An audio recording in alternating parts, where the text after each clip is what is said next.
प्रिय विद्यार्थियों नमस्कार। यूपी बोर्ड कक्षा 10 विषय हिंदी पाठ 3 आप लोगों को रसखान का सवैया नामक पाठ आज पढ़ाया जाएगा। ठीक, इसके आधार पर आज हम लोग रसखान जी द्वारा विरचित सवैये नामक पाठ के पहले पंक्ति पर ध्यान केंद्रित करेंगे। ठीक है, क्या नाम है? पहले इनके पाठ का क्या नाम है? सवैये नामक पाठ है। ठीक है, क्या नाम है? सवैये। ये सवैये बार बार याद कर लीजिए, क्योंकि संदर्भ बनाने में ध्यान देना सूरज, संदर्भ बनाने में आप लोग सवैये पढ़ के तो जाते हैं, लेकिन परीक्षा में दिमाग गड़बड़ा जाता है और सवैये की जगह सवैया झोंक देते हैं।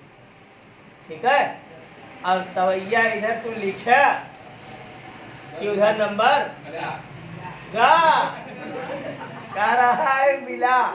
अरे सवैये की ना सवैया लिखा, गधा कह रहा है नंबर मिला। तो आप लोग क्या लिखेंगे संदर्भ में पाठ का नाम? सवैये। ठीक है, चलिए अब हम लोग जो है पहला पैराग्राफ पढ़ते हैं, जो कि लिखा है मानुष हूँ तो वही रस खानी, बसो ब्रज गोकुल गांव के द्वारन, जौ पशु हूँ तो कहाँ बस मेरो, चरौ नित नंद की धेनु मझारन, पाहन हूँ तो वही गिरि को, जो धर्यो कर छत्र पुरंदर धारन, जौ खग हूँ तो बसेरो करो मिल कालिंदी कूल कदम। इसको कोई गा करके सुना सकता है? यस। कौन कौन? चलो दोनों लोग साथ में खड़े हो, तो एक ही स्वर मिलना चाहिए। शुरू करो। मानुष हूँ तो वही रस खानी, बसो ब्रज गोकुल गाँव के द्वारन, जो पशु हूँ तो कहाँ बस मेरो, चरौ नित नंद की धेनु मझारन, पाहन हूँ तो वही गिरि को, पाहन हूँ तो वही गिरि को, जो धर्य कर छंद्र पुरंदर धारन, जो खग हतो बसेरो करो मिली कालिंदी कुल कदम की डारन। बहुत सही, शाबाश। इसके लिए एक ताली बजा दे, बहुत अच्छा था। चलिए अब हम लोग जो है सब लोग साथ में देवियाँ भी कहेंगे। चलिए पहले हम लोग साथ में बताएं। ठीक, सब लोगों को बोलना है ना, ताकि याद हो जाए और परीक्षा में जब लाइन देखें तो हमें तुरंत याद रहे कि इसी पाठ से मौर्या और इसी कवि ने इसको लिखा है। किस कवि ने लिखा है? आइए पढ़ते हैं। मानुष हूँ तो वही रस खानी, बसो ब्रज गोकुल गाँव के द्वारन, जो पशु हूँ तो वही बस मेरो, चरौ नित नंद की धेनु मझारन, पाहन हो तो वही गिरि को, पाहन हो तो वही गिरि को, जो धर्यो कर छत्र पुरंदर धारन, जो खग हो तो बसेरो करो नित कालिंदी कूल कदम की डारन, जो खग हो तो बसेरो करो मिली कालिंदी कूल कदम की डारन। आ जाएगा? Yes sir. अब इसका सब आप लोग सबसे पहले संदर्भ सुनिए। ठीक, कोई किसी भी कविता का भाव पल्लवन करने के पहले, किसी भी कविता का व्याख्या करने के पहले हम पाठ के लेखक बोले तो कवि, और पाठ का क्या नाम है बोले तो पाठ का नाम, ये जरूर लिखते हैं। और पाठ का नाम, पाठ के कवि का नाम जहाँ लिखते हैं, जिसके अंतर्गत लिखते हैं, उसका क्या नाम पड़ता है? संदर्भ। क्या नाम है? संदर्भ। अब अगर आपसे कोई पूछे कि संदर्भ में क्या लिखा जाता है, पाठ और पाठ का नाम और तो आप बताएंगे पाठ का शीर्षक या पाठ का नाम और पाठ के रचयिता। समझ में आया? तो पाठ का नाम क्या है? फिर से बताओ, फिर से बताओ। पाठ के कवि का क्या नाम है? क्या नाम है? क्या नाम है? भूलेंगे नहीं? रसखान ने क्या लिखा है? कहाँ लिखा है? आपके किताब में रसखान ने क्या लिखा है? बाकी रसखान ने तो बहुत लिखा है, लिखा है नहीं लिखा है, लेकिन यहाँ पे आपके किताब में क्या दिया है? सवैये। क्या दिया है? सवैये। मेरी बात को ध्यान से सुनो, ठीक। अब इसका जब हम पाठ का नाम और पाठ के कवि का नाम जानेंगे, इसका संदर्भ पढ़ से बना लें कि प्रस्तुत काव्यखंड या प्रस्तुत काव्यांश, प्रस्तुत काव्यांश। आगे बताओ। भगवान कृष्ण के अनन्यतम भक्तों में से एक श्री रसखान जी द्वारा विरचित सवैये नामक ग्रंथ से या सवैये नामक पाठ से लिया गया। ग्रंथ नहीं लिखेंगे, सवैये नामक पाठ से लिया गया। ऐसे भी लिख सकते हैं। इसका एक मोड और बताए थे, ऐसे लिख देंगे प्रस्तुत काव्य पंक्ति हमारी पाठ्य पुस्तक हिंदी काव्य संकलन में वर्णित सवैये नामक पाठ से लिया गया है, जिसके रचयिता या जिसके कवि रसखान जी। आ जाएगा? बोलिए। अब देखिए आगे हम लोग, अभी संदर्भ के बाद हम लोग क्या करेंगे? अब प्रसंग लिखेंगे, लेकिन प्रसंग हमें पता ही नहीं है हम क्या लिखेंगे, क्योंकि अभी व्याख्या हमने किया ही नहीं है। तो जब भी आप प्रसंग लिखेंगे, संदर्भ लिखेंगे, उसके बाद अगर प्रसंग में आपको कोई प्रॉब्लम हो रही है, कोई दिक्कत हो रही है, नहीं लिख पा रहे हैं आप संदर्भ प्रसंग, तो प्रसंग की हेडिंग करके आप 4 लाइन छोड़ करके नीचे व्याख्या हेडिंग कोट करेंगे। क्या करेंगे? व्याख्या। पहले क्या लिखेंगे? संदर्भ। फिर क्या लिखेंगे? प्रसंग। याद रखना, संदर्भ के बाद क्या लिखा जाता है? ये नहीं कि आप संदर्भ लिखिए। बहुत लड़के ऐसी गलती कर देते हैं, पहले संदर्भ लिख देते हैं, फिर व्याख्या कर देते हैं, फिर प्रसंग लिख देते हैं, फिर काव्य का सौंदर्य चढ़ा देते हैं। ऐसे नहीं होता। अरे भाई दाल भात तो मिल गया, हाँ दाल पीना हुआ भात उसे खाबे बोला। तो जहाँ जिसका क्रम है उसी क्रम पे आपको रखना है। बात समझ में आ रहा है नहीं? तो देखिए हम लोग अब व्याख्या करने जा रहे हैं ना। तो प्रस्तुत जो पहला पद्य है आपका, इसमें आप लोगों को पता होगा कि कोई भी कवि जब अपनी रचना प्रारंभ करता है तो उसमें सबसे पहले वह अपने आराध्य मतलब पूजनीय, अपने पूजनीय गुरु या अपने पूजनीय ईश्वर की क्या करता है? पूजा करता है। ठीक। आपने सूरदास का पैराग्राफ पढ़ा, उसमें सबसे पहले सूरदास ने क्या कहा? चरण कमल बंदो हरिराई, जाकी कृपा पंगु गिरि लंघै, अंधे को सब कुछ दर्शाई, बैरौ सुनै गूंग पुनि बोलै, रंग चलै सिर छत्र धराई, सूरदास स्वामी करुणामय, बार बार बंदौ तिहि पाई। उसमें सूरदास जी ने अपने आराध्य श्री कृष्ण के कमल रूपी चरणों की क्या किए? ध्यान दीजिए। जी लेट आई बा, नया आई बा है, ओके जब रविवार का क्लास चालू किया जाए उनमें ओके अलग से पढ़ाई किया जाए। ठीक, घबराने वाली बात नहीं है। और ये पढ़ चुका बा 4, 6, 10, 20 पुस्त पहले, और तब रेघनी रेघाता है, तब करे नहीं आता, तब रविवार के चला आए और फीस लेते आए। बिना फीस के काम ना हो, ध्यान दीजिए। अब देखिए आगे। अब आइए व्याख्या पढ़ते हैं। व्याख्या में सबसे पहले हम यह जान लेते हैं इसका भाव। इसमें रसखान जी अपने आराध्य भगवान श्री कृष्ण से क्या कर रहे हैं? प्रार्थना कर रहे हैं। क्या कर रहे हैं? प्रार्थना कर रहे हैं। भगवान श्री कृष्ण से रसखान जी प्रार्थना।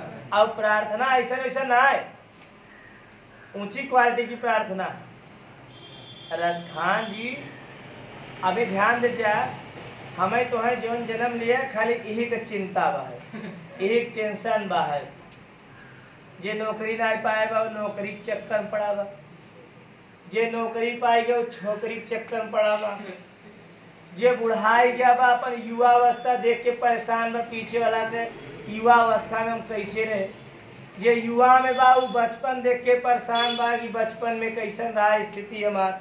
बोला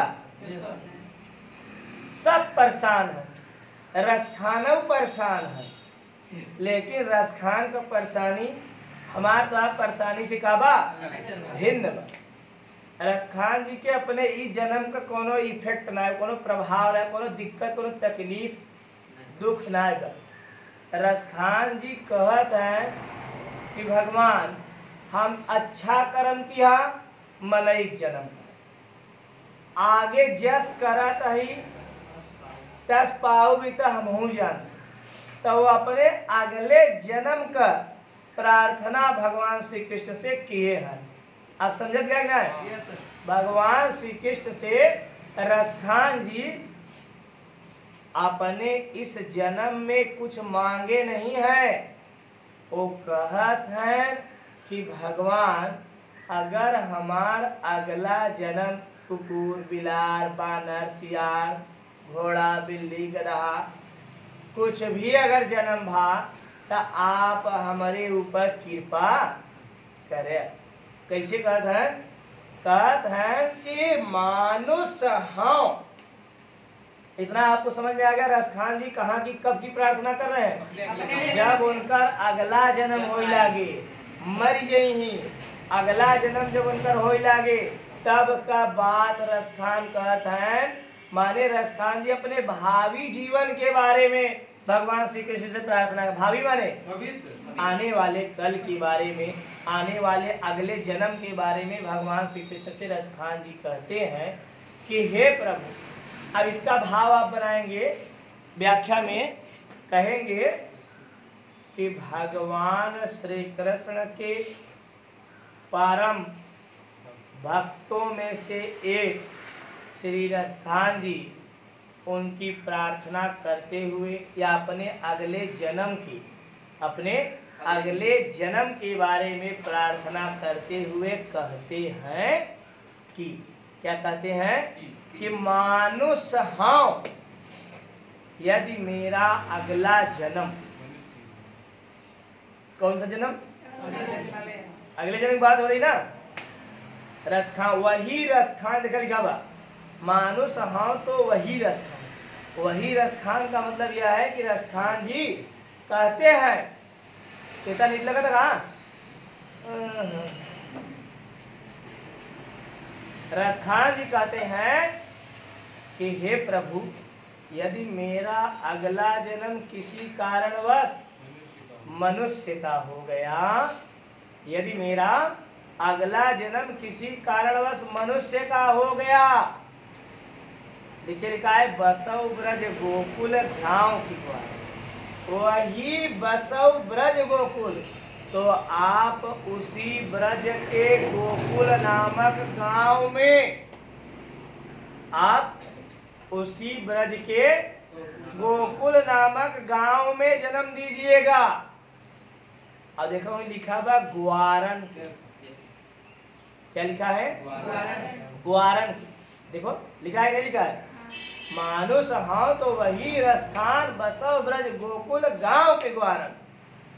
यदि मेरा अगला जन्म ठीक ठाक और फिर मनुष्य का हो गया, तो इस बार आप मुझे ब्रज के उसी गोकुल नामक गांव में जन्म दीजिएगा जहां पर ग्वाल बालों संग आप रहा करते। समझ आया? कभी चालाक है, चालाक नहीं है, कभी बहुत विवेकी है, कभी बहुत विवेकी है। आप लोग जानते हैं, एक दिन बताया था मैं, बुद्धि और ज्ञान में क्या अंतर है? बताया था। बुद्धि और ज्ञान में क्या अंतर है बताओ? बुद्धि कौन लगाता है, ज्ञान कौन लगाता है? ज्ञान लेने वाला बुद्धि लगाता है, बुद्धि वाला जिसके पास बुद्धि लेता है वो ज्ञान लगाता है। ये क्या है? ज्ञान लगाता है, ज्ञान कोई चाबी है, क्या लगाता है? सर बुद्धि वाले तपस्या करते हैं। अच्छा, बुद्धि वाले तपस्या करते हैं और ज्ञान वाले खा के खटिया सोते हैं। सुनो, बुद्धि और ज्ञान में अंतर क्या है? बुद्धि कहती है ना, केकर पाई कितना पाई कुल धै ले, का है बुद्धि। बुद्धि है, बुद्धि कहती है कितना पाए सब ले ले। या ऐसे भी समझ ले, बुद्धि इस भौतिक संसार में अपने आप को श्रेष्ठ बनाने के लिए हमेशा कार्य करती है। लेकिन जब बात ज्ञान की आती है ना, तो ज्ञान इस लोक से लेकर के परलोक तक ध्यान रखता है। ज्ञान जब आता है तो ज्ञान हमें यह सिखाता है कि इस लोक से लेकर के परलोक तक कैसे कार्य किया जाए, इस लोक में ऐसा क्या कार्य किया जाए जिससे हमें परलोक में भी बोलो सम्मान मिले।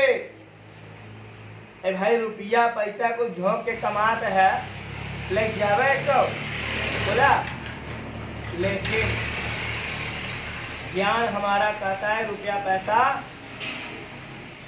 ज्ञान हमारा कुछ और कहता है, आध्यात्म की तरफ ले जाता है। ध्यान देना, जिससे हमारा यह लोक और वह लोक दोनों क्या हो जाता है, सफल हो जाता है। समझ में आ रहा है नहीं? तो देखिए, रसखान जी कहते हैं, हे प्रभु, यदि मेरा अगला जन्म किसी कारणवश मनुष्य का हो जाता है तो आप मुझे उसी ब्रज के गोकुल नामक गांव में जन्म दीजिएगा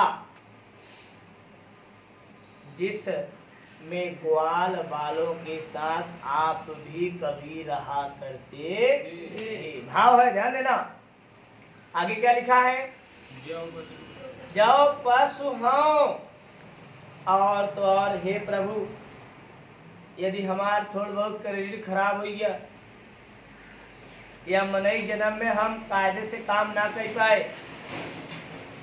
जिसके लिए आपने मुझे भेजा था, और अगर किसी कारणवश मेरा जन्म मनुष्य का ना हो करके पशु का हो गया, जानवर का हो गया, एनिमल का हो गया ना, तो क्या लिखा है? जो पशु हाँ कहाँ बस मेरा, कहाँ बस मेरा, तो आप मुझे वहीं पर बस माने बसाइएगा। बस ट्रक वाला बस ना, बसाइएगा माने तो वहाँ स्थान दीजिएगा, स्थान दीजिएगा, निवास कराइएगा, बिलोंग कराइएगा।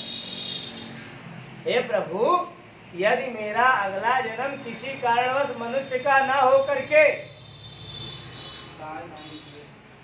पशु का हो गया, सनी इधर आओ, बैठो यहाँ। यदि मेरा अगला जन्म किसी कारण मनुष्य का ना हो करके पशु का हो गया, तो आप मुझे, देखिए आगे लिखा है, तो आप मुझे उन्हीं गायों के बीच, देखिए लिखा चरो नित नंद की देन मुझे, आप मुझे नंद जी की, उन्हीं नंद जी मैंने आप मुझे अपनी उन गायों के झुंड में जन्म दीजिएगा, पशु का, जिन गायों को आप स्वयं कभी चराया करते। समझ आया? हे प्रभु, शुरू देखिएगा, यदि मेरा अगला जन्म किसी कारणवश मनुष्य का हो गया, तो आप मुझे उसी ब्रज के गोकुल नामक गांव में जन्म दीजिएगा, जिस ब्रज के गोकुल नामक गांव में आप कभी ग्वाल बालों संग रहा करते थे। और यदि अगला मेरा जन्म किसी कारण मनुष्य का ना हो करके बोलो पशु का हो गया, तो आप बाबा नंद की उन्हीं गायों के झुंड में मुझे पशु का जन्म दीजिएगा, जिन गायों को आप कभी चराया करते। आशा समझ में आया होगा? तीसरी लाइन देखिए, बड़ी इंपॉर्टेंट है। करे पाहन हो तो वही गिरी को, पाहन हो तो वही गिरी को, जो धरयो कर छत्र पुरंदर धारण। और तो और, हे प्रभु, रसखान जी प्रार्थना कर रहे हैं भगवान से कि हे प्रभु, और तो और यदि किसी कारणवश मेरा अगला जन्म मनुष्य का, पशु का न हो करके किसी पत्थर का हो गया, पाहन मतलब पत्थर का हो गया, तो वही गिरी को, तो उसी गिरी, गिरी माने पर्वत, पत्थर ना है, गिरी माने, तो आप मुझे उसी पर्वत पर, हे प्रभु, यदि मेरा अगला जन्म किसी कारणवश पत्थर का हो गया, तो आप मुझे वही गिर को, उसी गिर माने उसी पर्वत, कौन सा पर्वत? गोवर्धन, उसी गोवर्धन पर्वत पर आप मुझे जन्म दीजिएगा। ये गोवर्धन पर्वत का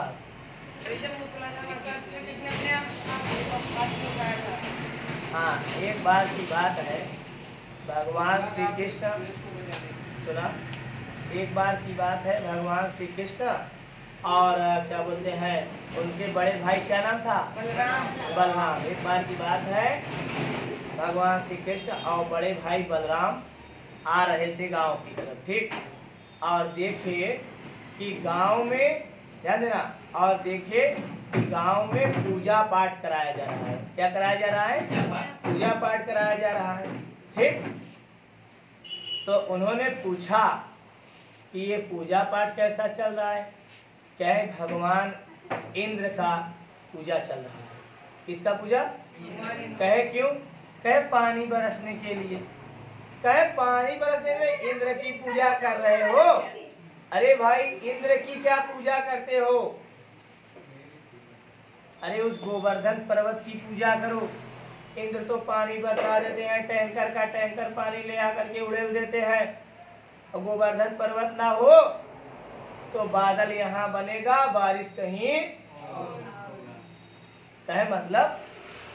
मतलब यह है कि बादल बनता है, बट उसे बरसाता कौन है? गोवर्धन पर्वत अपने आड़ में उसे छिपा, उसको आगे जाने ही नहीं देता। कौन महान हुआ? आप पूरे गांव वाले सुनते ही मान, इंद्र का पूजा बंद, और गोवर्धन के पास गए, पूजा करने लगे। इधर इंद्र भगवान कुल देखत रहे और उनका दिमाग हो गया आउट, है ना, उनका दिमाग खराब हो गया।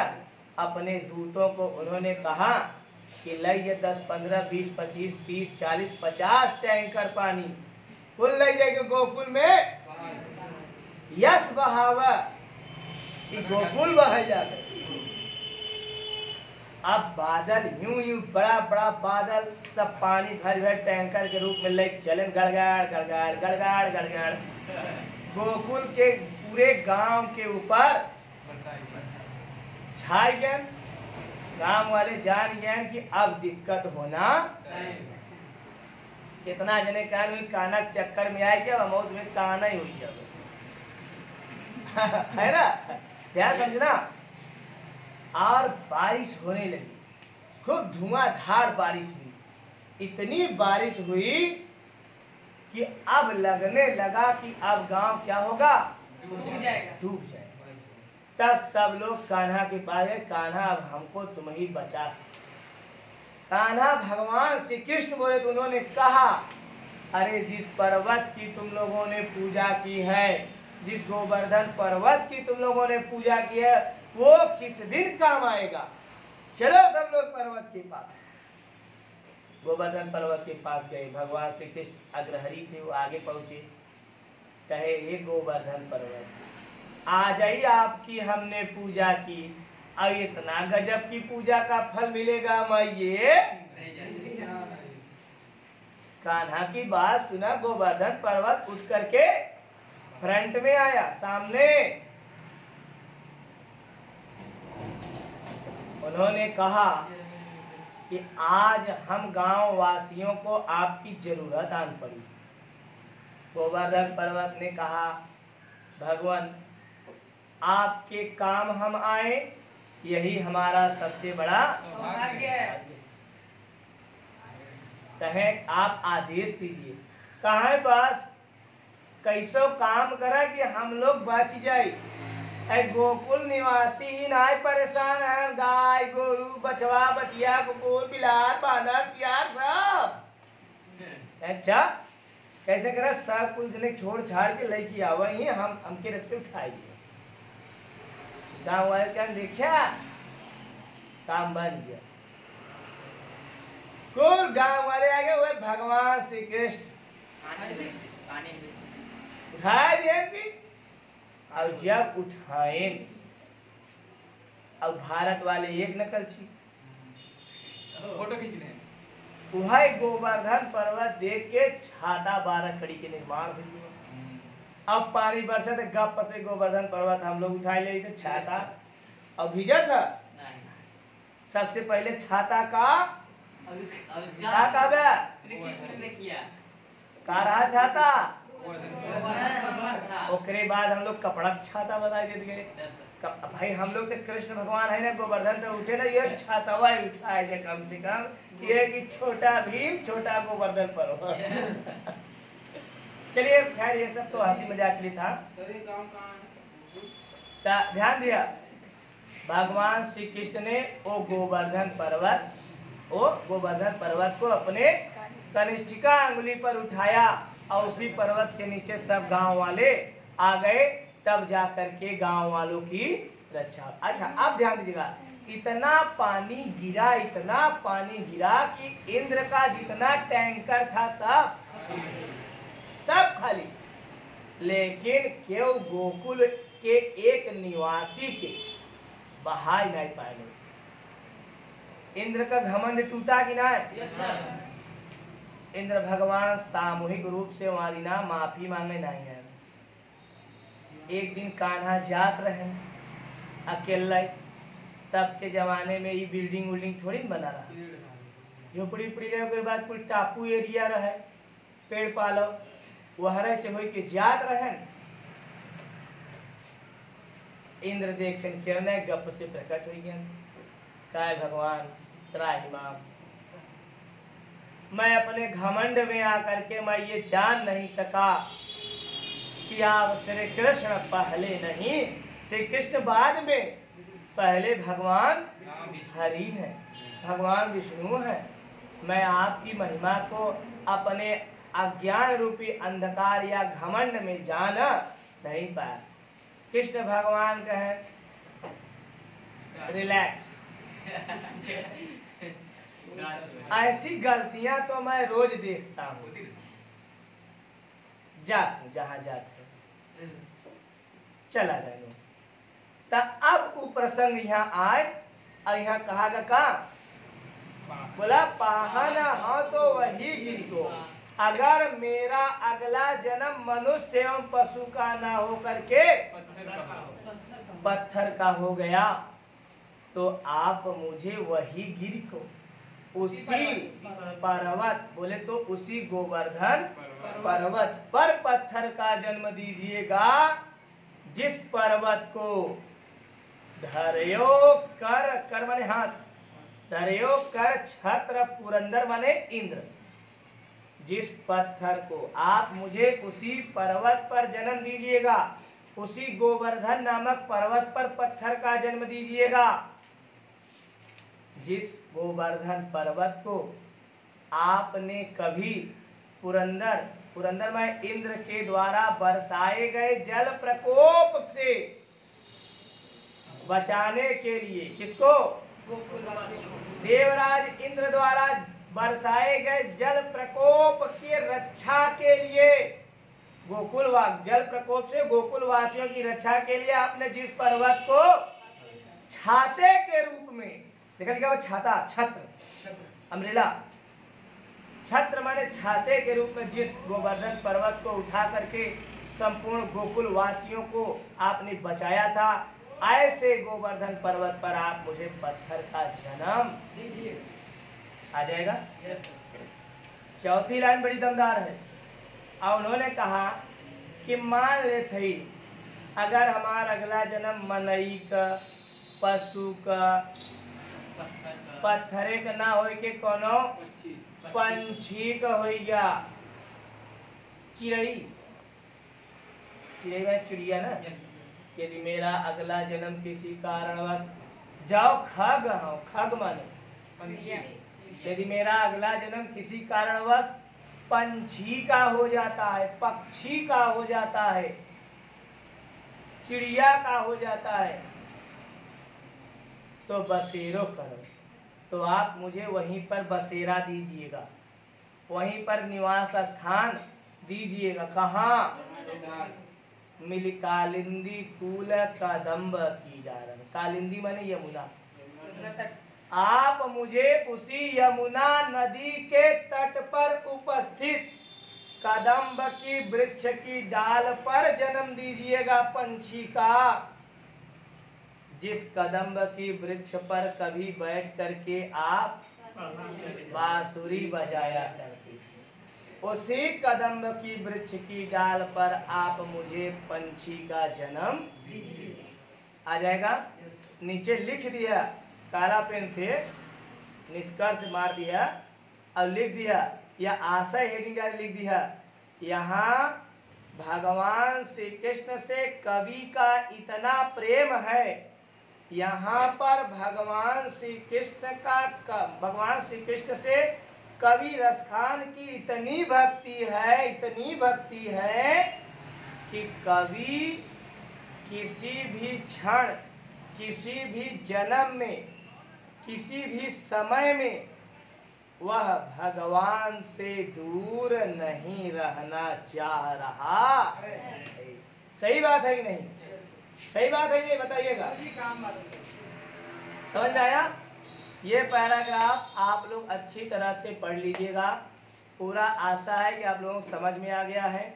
आया है नहीं आया है? इसको खूब अच्छी तरह से आप लोग रिवीजन कर लीजिएगा। अगला पैराग्राफ आप लोगों को अगले कक्षा में दिया जाएगा। तब तक के लिए सभी लोगों को